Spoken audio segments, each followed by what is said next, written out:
Renungan Harian 22 Februari dari buku This Day in Baptist History dengan judul Seorang Wanita Bangsawan dengan Cinta yang Setia.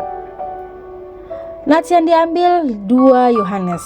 Lady Deborah Moody adalah janda dari Sir Henry of Garsden di Wiltshire, Inggris, tetapi ia sampai ke koloni-koloni Amerika karena penganiayaan agama di negara asalnya.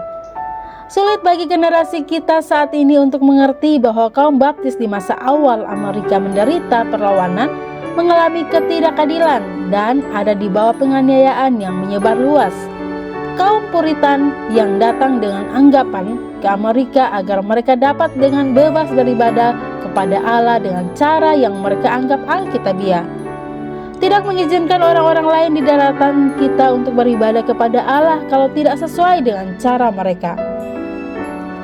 Lady Moody menetap di Lynn, Massachusetts, dan di sana ia membeli kediaman Tuan Humphrey, salah satu pejabat.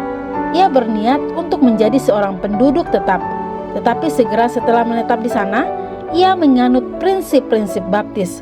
Pada bulan Desember 1642, Lady Moody, Nyonya King dari Swampscott, dan istri dari John Tilton, semuanya disidang di pengadilan Quarterly karena mempercayai baptisan bayi bukanlah ordinasi dari Tuhan.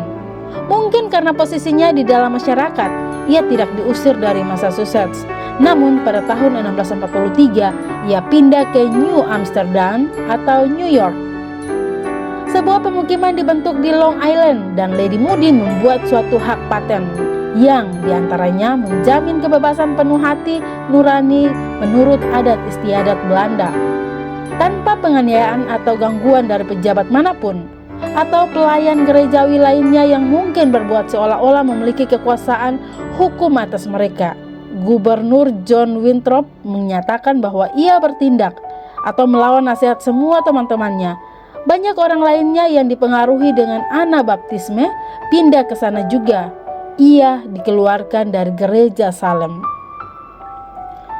Dalam sebuah surat yang ditulis oleh John Endicott kepada Gubernur Winthrop tertanggal 22 Februari 1644 hari ini, dari Salem ia mengatakan bahwa Tuan Norwich telah memberitahu dia bahwa Lady Moody berniat untuk kembali, dan ia menasihatkan untuk tidak melakukannya kecuali dia mau mengakui kejahatannya melawan gereja dan meninggalkan kepercayaannya, karena ia adalah seorang wanita yang berbahaya.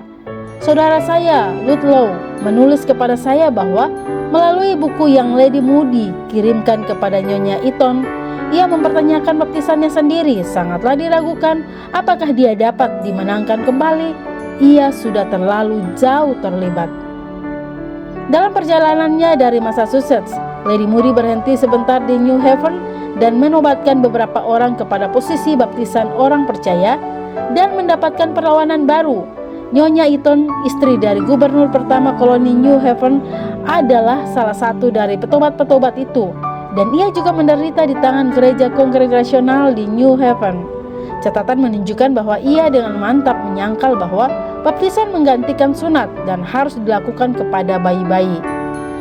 Pujian bagi Belanda ketika Long Island dikepung oleh suku-suku Indian. 40 orang Belanda mempertahankan rumah Lady Moody dengan mempertaruhkan nyawa mereka sendiri.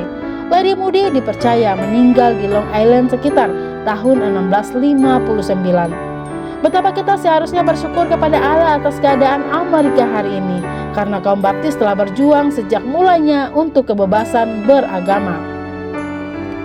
Renungan tambahan Dr. Sontoliau. Poin pertama, Puritan. Banyak orang tidak tahu bahwa kaum Puritan yang kata mereka ingin memurnikan gereja Inggris, tetapi mereka tidak tahu caranya karena mereka tetap membaptis bayi yang belum bertobat dan belum beriman.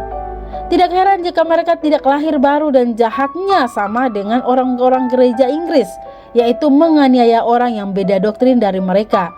Padahal cara memurnikan gereja ialah dengan memurnikan anggotanya, yaitu setiap orang yang mau diterima menjadi anggota jemaat haruslah orang yang sungguh lahir baru.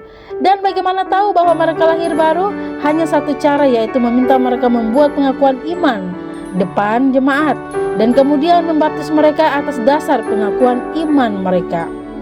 Poin kedua, Lady Moody, dia adalah bukti sejarah tentang penganiayaan yang dilakukan orang Kristen terhadap orang Kristen hanya karena berbeda doktrin. Kita salut pada Lady Moody, seorang wanita pemberani dan sangat cinta kebenaran. Dia patut dicontoh. Jika ada kelompok Kristen yang membela pengajarannya dengan kekerasan dan kuasa pemerintah, maka ketahuilah bahwa kelompok Kristen itu pasti sesat. Baca kisah para rasul bagaimana orang Yahudi menganiaya orang Kristen awal. Kebenaran sejati tidak dibela dengan kekerasan dan kuasa pemerintah duniawi. Coba telusuri sejarah berbagai denominasi, Anda akan tahu denominasi yang memakai kekerasan dan kuasa pemerintah.